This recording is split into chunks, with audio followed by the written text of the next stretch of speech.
PLCs are a well-established method for professional learning and generating collective teacher efficacy, but that doesn't happen because teachers gather together in a room each week or every other week, what have you. In other words, collective teacher efficacy doesn't occur by chance, but rather it's more likely to occur when we design the social conditions, right? The team and the school culture in particular ways. That's what I'll discuss in this video. The 4 ways we can design professional learning communities to experience collective teacher efficacy.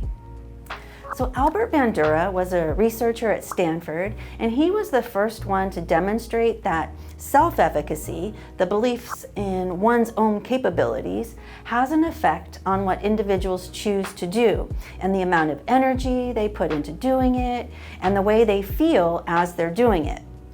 And Bandura also discovered that learning occurs through both those beliefs and through social modeling, meaning the social context around us is very important for individuals and teams in order to operate at high levels.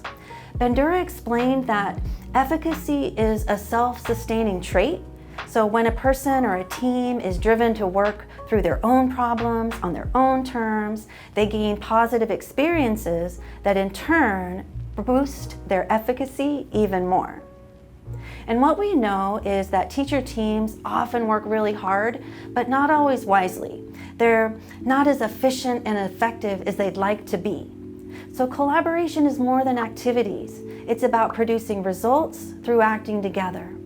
Group strength is fueled when individual members envision the potential of the group as a collective force in the school.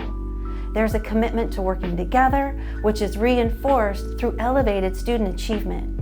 There becomes this recognition that individuals working in isolation are not able to achieve the levels of success that a team can. So how do we do that? The answer is we work on skills that make us excellent collaborators.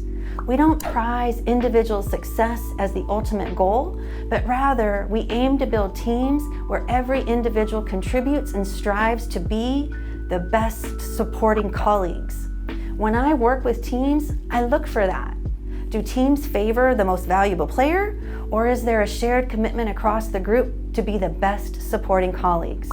I would love to see awards given for that. And the capacity to be a great colleague is different from other capacities of good teaching. A best supporting colleague draws upon knowledge of the teaching craft, one's own experience, and interpersonal skills to form this web of reciprocal relationships and interactions with teammates that cause forward momentum, which energizes that individual and the team. But we don't learn that in teacher school. Becoming a great teacher and a great collaborator is the result of trial and error, experimentation and reflection, and dialogue with colleagues. Deep professional interactions create great collaborators. And there's 4 ways we can create the conditions for teachers to experience the power of those collective energies. That's where collective teacher efficacy comes from. The first way is through a mastery experience. Mastery experiences are based upon those firsthand experiences that we have, we see, and we feel that it's success, right? And the evidence is high levels of student achievement. And through mastery experiences, teams believe that through their combined efforts, they can reach their goals. And they can raise their expectations because they've experienced successes in the past. They have more confidence and they're more motivated. Right? It's all about being self-directed and having people who are energized, who are eager to improve their craft because it's fun, it's interesting, and it's the right work. It's purposeful because we know we're making the difference in the lives of students and also in our own lives. For example, we might have a team engage in a mastery experience around reading comprehension because they implement an evidence-based strategy that will support students in their reading over the course of a few weeks.